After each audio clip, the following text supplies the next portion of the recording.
Apa kabar ya men? 3 minggu ke belakang ini aku gak ada upload video. Yang biasanya aku upload mingguan.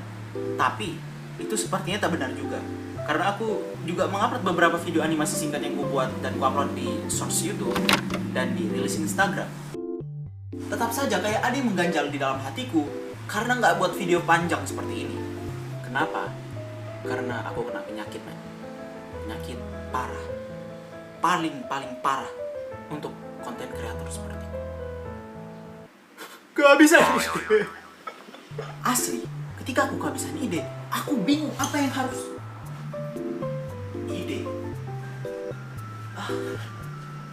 Kenapa gak kepikiran olehku untuk membuat konten? Bagaimana caraku menemukan ide? Ya enggak. Nanti dulu musiknya, woy. Kecepatan. Nanti dulu musiknya. Bentar.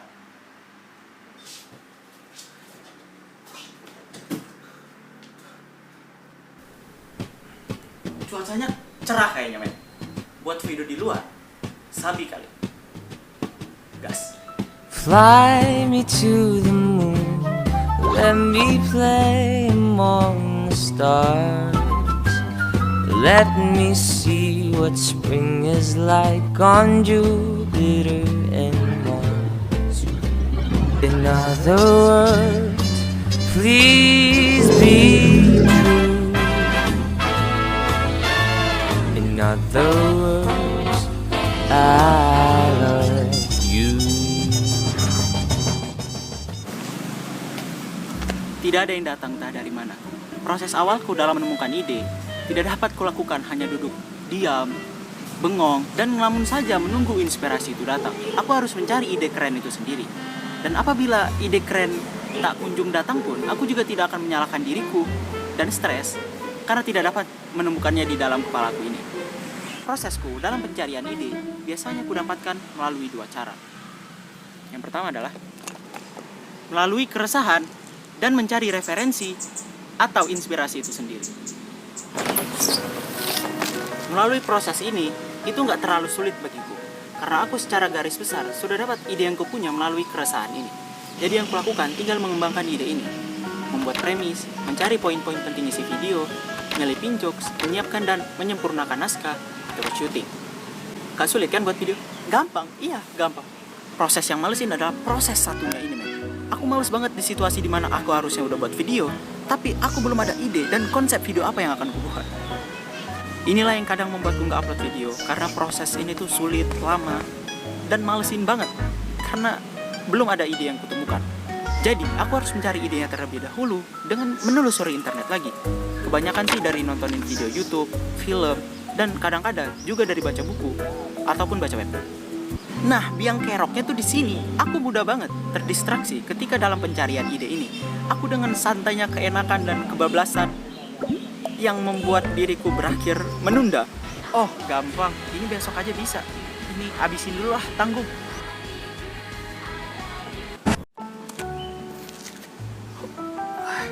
Dan hal lain yang tak kalah penting dalam proses ini adalah aku butuh yang namanya panutan.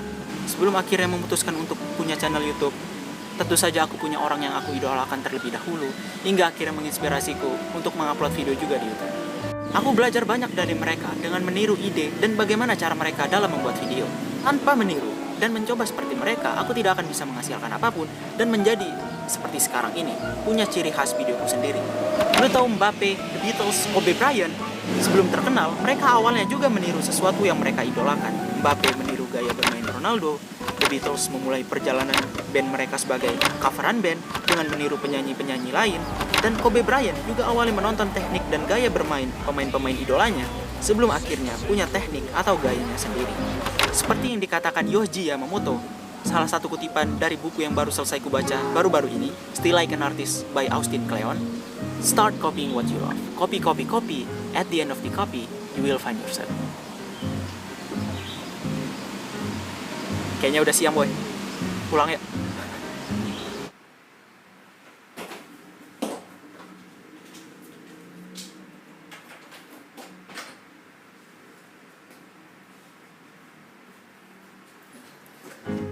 Pada intinya adalah proses dalam menemukan ide yang keren itu nggak bisa dilakukan secara singkat men. Sejujurnya aku nggak tahu pasti ide yang keren itu gimana. Tapi yang ku tahu adalah sebelum aku bisa menemukan ide yang bagus, ide yang keren, ide yang membuatku takjub kayak wah, aku harus memulainya dari ide yang buruk dulu sebelum akhirnya aku terus belajar, mengasah diri hingga akhirnya aku dapat menemukan ide yang bagus. Sebelum baca buku Like an Artist, aku mikir kayak kayak mana ya biar bisa aku dapat ide yang bagus terus? Apakah aku harus mencoba mencari One Piece terlebih dahulu dan menjadi raja bajak laut?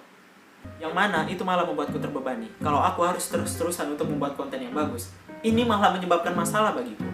Kayak waktu yang harusnya aku gunakan untuk buat konten, malah aku tunda terus-terusan karena aku pikir ide yang telah kutemukan sebelumnya itu adalah ide yang buruk. Buat lo pada yang nonton ini, gak usah pusing-pusing buat nyari ide yang keren, men. Cukup buat cerita yang kita suka dan kita tahu. Di luar itu bukan lagi urusan kita.